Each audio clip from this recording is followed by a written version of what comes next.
Alibaba 40 चोर की कहानी। सालों पहले फारस देश में अलीबाबा और कासिम नाम के दो भाई रहते थे।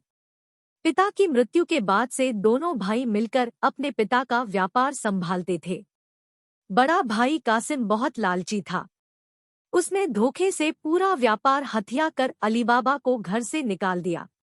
इसके बाद अलीबाबा किसी बस्ती में जाकर अपनी पत्नी के साथ झोपड़ी में गरीबी की जिंदगी व्यतीत करने लगा।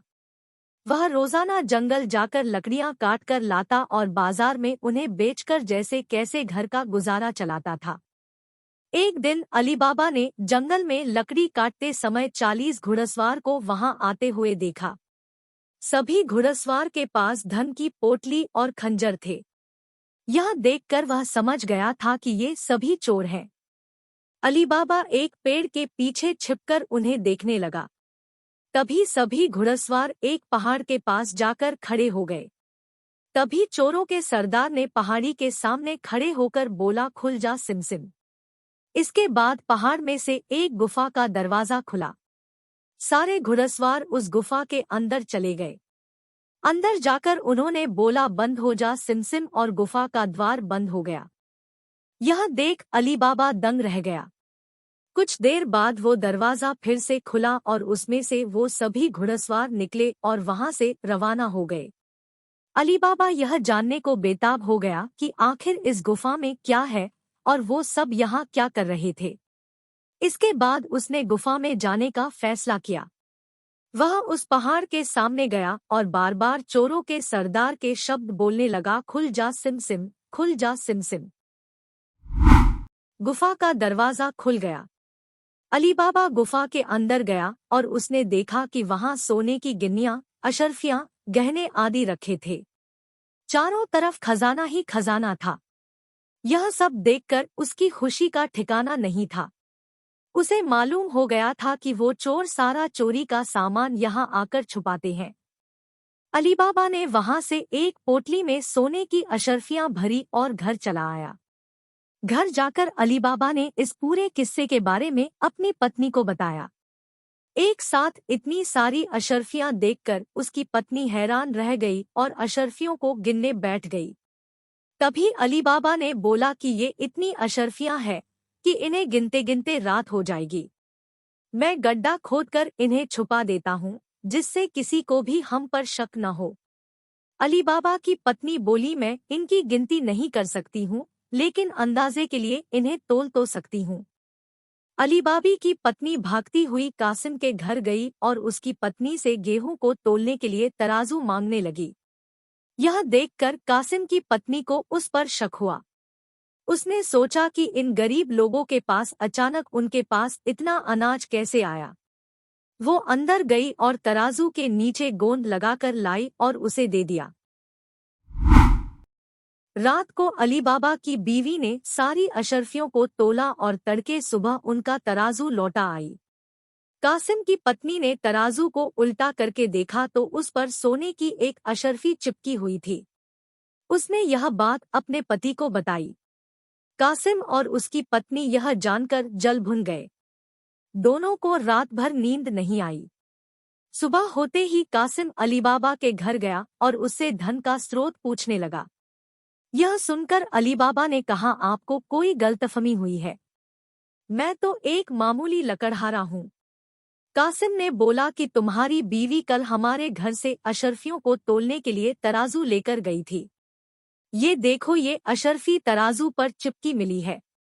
सब सच बताओ, नहीं तो मैं सबको बता दूंगा कि तुमने चोरी की है। यह सुनकर अली बाबा ने सच सच सारी कहानी बता दी। कासिम के मन में लालच आ गया। उसने खजाना हथियाने का प्लान बनाया और अगले दिन गुफा पहुंच गया।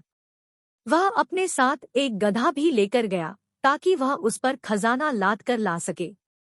गुफा के सामने पहुंचकर उसने अलीबाबा ने जैसे बताया था वैसे ही किया। उसके खुल जा सिमसिम बोलते ही गुफा का दरवाजा खुल गया। अंदर पहुंचकर चारों तरफ खजाना देखकर वह भौचक्का रह गया। उसने बोरियों में सोने की सिक्के भरे और बाहर निकलते समय क्या बोलना है वही भूल गया। गुफा से बाहर निकलने के कासिम ने तमाम प्रयास किए, लेकिन कोई रास्ता न निकला। वह गुफा के अंदर कैद हो जाता है। कुछ देर बाद जब चोरों का गिरोह वहां पहुंचा तो उन्होंने देखा कि बाहर एक गधा बंधा है। वे समझ जाते हैं कि यहाँ कोई आया है। चोर अंदर जाते हैं और कासिम को ढूंढकर मार देते हैं। इधर जब कासिम घर नहीं पहुंचता तो उसकी पत्नी परेशान हो जाती है और अली बाबा के घर जाकर बड़े भाई को ढूंढकर लाने के लिए बोलती है। अली बाबा ढूंढता हुआ गुफा के पास पहुंचा तो वहां उसने भाई के गधे को घास चरते हुए देखा। वह समझ जाता है कि कासिम अंदर गया था और चोरों ने उसे पकड़ लिया है। अली बाबा जब गुफा के अंदर गया तो उसे कासिम की लाश मिली। अली बाबा लाश को घर लाता है और बिना किसी को बताए प्राकृतिक मौत घोषित करके उसका अंतिम संस्कार कर देता है।